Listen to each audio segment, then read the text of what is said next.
পিপিলিকার একটা দল কিছু খাবার মুখে করে রাস্তা দিয়ে যাচ্ছে, একটা লাইন ধরে যায়, পিপিলিকা যায় কি যায় না? আমার আপনার মতো বিশৃঙ্খল জীবনযাপন পিপিলিকা করে নাই। এমন পিপিলিকা, এমন সুশৃঙ্খল জীবন, যার জন্য আল্লাহ তার নামে একটা সূরা নাজিল করে দিয়েছে। দেন নাই? পিপিলিকার নামে সূরা নাজিল করেছেন কারণ ওখান থেকে শেখার আছে, আছে না? খাদ্য নিয়ে রওনা গেছে, ছোট্ট ছোট্ট পিপিলিকার মুখ থেকে ভারী খাবার গুলো পড়ে যায়।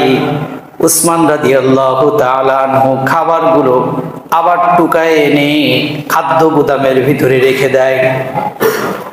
দূর থেকে সাহাবী দেখে চিন্তা করলেন, আহারে, যেই মানুষটা পিপিলিকার মুখের খাবার উঠায় নিয়ে এসে আবার গুদামে রাখে, সেই মানুষের কাছে আমি কি আশা করি আবার বিশ্বনবীর দরবারে ফিরে যাই।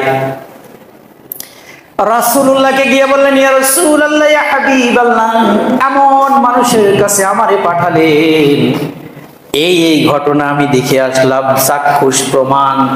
আল্লাহর নবী বলেন, আবার যাও। এই সাহাবী আবার উসমানের কাছে রওনা দিলেন। যাওয়ার পরে গিয়ে দেখেন দূর থেকে হযরত উসমান রাদিয়াল্লাহু তাআলা আনহু তুলা কাবাসি করছেন।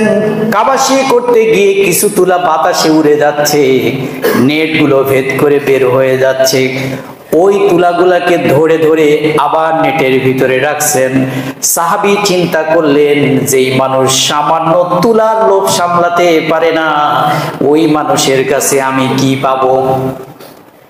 আবার রাসূলুল্লাহর দরবারে চলে গেলেন। যাওয়ার পরে রাসূলুল্লাহ সাল্লাল্লাহু আলাইহি ওয়াসাল্লামকে বলছেন, রাসূল, যেই মানুষটার কাছে আমাকে পাঠালেন ঘটনা বিস্তারিত বললেন। আল্লাহর নবী বললেন, আবার যাও।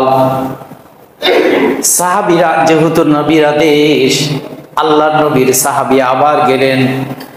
দূর থেকে খেয়াল করে দেখেন হযরত উসমান রাদিয়াল্লাহু তাআলা আনহু তার যে ভৃত্য ছিল, ভৃত্যকে একটু কঠোর ভাষায় শাসন করছেন। কর্কশ ভাষায়, একটু কঠোর নরম, কারণ সাহাবীরা কখনো কর্কশ ভাষায় কথা বলে নাই। একটু হালকা শাসন করছেন। কারণ হলো, যে কূপের সলতে ছিল, সলতেটা একটু বেশি দেওয়ার কারণে তেলটা বেশি পড়তেছে, এই জন্য একটু নরম শাসন করেছে। দূর থেকে সাহাবী চিন্তা করলো, হারে, সামান্য তেলের যেই হিসাব যেই মানুষটি ছাড়তে পারে না, সেই মানুষের কাছে আমি কি পাবো? আল্লাহর নবীর দরবারে আবার ফিরে গেলেন। আল্লাহর নবী বললেন, যাও, আবার চলে যাও, আবার উসমানের কাছে যাও। সাহাবী উসমানের দরবারে গেলেন। যাওয়ার পরে দূর থেকে দেখতে পেলেন পিপিলিকার মতো দেখা যায়, চোখে পড়ে এমন একটি বিশাল শাড়ি দেখা যায় দূরে মরুভূমির বুকে। আস্তে আস্তে যখন কাছে আসলো, বিশাল খাদ্য বোঝাই উটের কাফেলা। আর উটের বৈশিষ্ট্য হলো, সামনে যেটা যাবে পিছনে ওইগুলা ঠিক ইমামতি, ইমামের আনুগত্য করবে মুক্তাদির মতো। উটের বৈশিষ্ট্য জানেন তো? নেতা যেদিকে যাবে, কর্মীও, ইমাম যেদিকে যাবে, মুক্তাদিও সেই দিকেই যাবে। দূর থেকেই খাদ্য শস্য বোঝাই উটের দলটা, কাফেলা যখন কাছে আসলো, এই যে 3 দিন এই ব্যক্তি এসে ফেরত গেছে, হযরতে উসমান রাদিয়াল্লাহু তাআলা আনহুর চোখ সেটা এড়ায় যায় না। কাছে ডেকে বলছেন, কি হয়েছে, তুমি 3 দিন আসলা, ঘুরে গেলা? বলছে, আমিরুল মুমিনিন বলছেন, হযরত উসমান রাদিয়াল্লাহু তাআলা আনহু আল্লাহর নবীর সাহাবী, আপনার কাছে আমাকে আল্লাহর নবী পাঠিয়েছিলেন, কিন্তু এই 3 দিন এই ঘটনা দেখলাম। এই ঘটনা দেখার পরে আমি ফেরত চলে গেছি। আমার পরিবার অনেক দিন ধরে না খাওয়া, ক্ষুধার যন্ত্রণায় কাতর আমরা, আপনার কাছে আল্লাহর নবী পাঠিয়েছেন। হযরত ওসমান রাদিয়াল্লাহু তাআলা আনহু বললেন, এই যে আমার বিশাল খাদ্য শস্য বোঝাই যে উটের কাফেলা, এই কাফেলার ভিতরে তোমার কোন উটটা পছন্দ হয়, খাদ্য বোঝাই উট, এটা তুমি সঙ্গে করে নিয়ে যাও। নেতা যে থাকে, নেতার শরীর ভালো থাকে, হৃষ্টপুষ্ট থাকে, তাই না? নেতার শরীর হৃষ্টপুষ্ট থাকে সামনেরটা, আর যেটা বেশি হৃষ্টপুষ্ট ওটার উপরে বোঝাও বেশি চাপায় না, চাপায় না? দুর্বলের উপরে বোঝা দিলে তো বোঝা নিতে পারবে না। সামনেরটা পছন্দ হয়েছে, সামনের উটের লাগামটা যখন ধরেছেন, ইমাম যেদিন যায় মুক্তাদিও যাই কিনা, ইমাম যেদিক যাবে মুক্তাদিও সেদিকে যাবে। সামনেরটা যখন লাগাম ধরেছে, পিছনের খাদ্য সোজাই সকল উটগুলোই সামনেরটার ইমামতিতে আনুগত্য করেছে। উসমান রাদিয়াল্লাহু তাআলা আনহুকে বলছেন, আল্লাহর নবী সাহাবী সকল উটগুলাইতে চলে যায়, বলে যতগুলো উট তোমার লাগে আর তাকে যতগুলো উট আনুগত্য করবে, সকল খাদ্য শস্য বোঝাই উটগুলোই তোমারে দিয়ে দিলাম। ওই যে তিনটা ঘটনা, এখান থেকে শিকার আছে না নাই? আমানতের খেয়ানত করা। উসমান রাদিয়াল্লাহু তাআলা আনহুকে এবার সাহাবী প্রশ্ন করলেন, ওই তিনটা ঘটনা কেন ঘটালেন? আমার তো মনে বড় কৌতূহল। হযরত উসমান রাদিয়াল্লাহু তাআলা আনহু বলেন, আল্লাহর নবী সাহাবী, এই যে দেখছো এত সম্পদ, এই সম্পদের মালিক আমি নই, সম্পদের মালিক কে?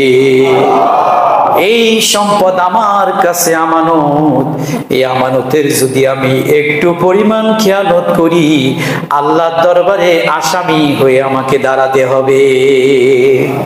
এই চিন্তা করে কেউ? বলেন, এই চিন্তা কেউ কখনো করে? প্রিয় ভাইরা আমার,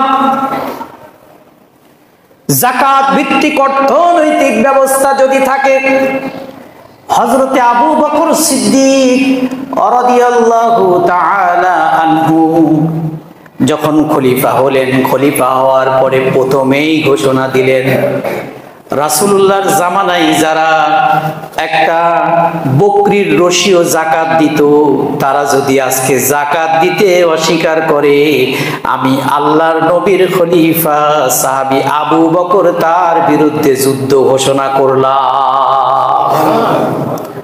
আর আমাদের দেশের ধনীরা যাকাত দেয় উপহাস করে। কি করে?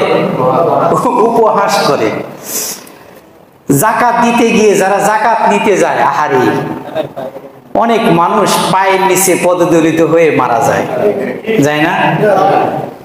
তাও যেই মানুষের যে মৌলিক চাহিদা, যাকাত দেওয়ার পদ্ধতিটা হচ্ছে, তার মৌলিক চাহিদাটা পূরণ করে দিলে পরের বছর যাতে সে আর আসতে না পারে।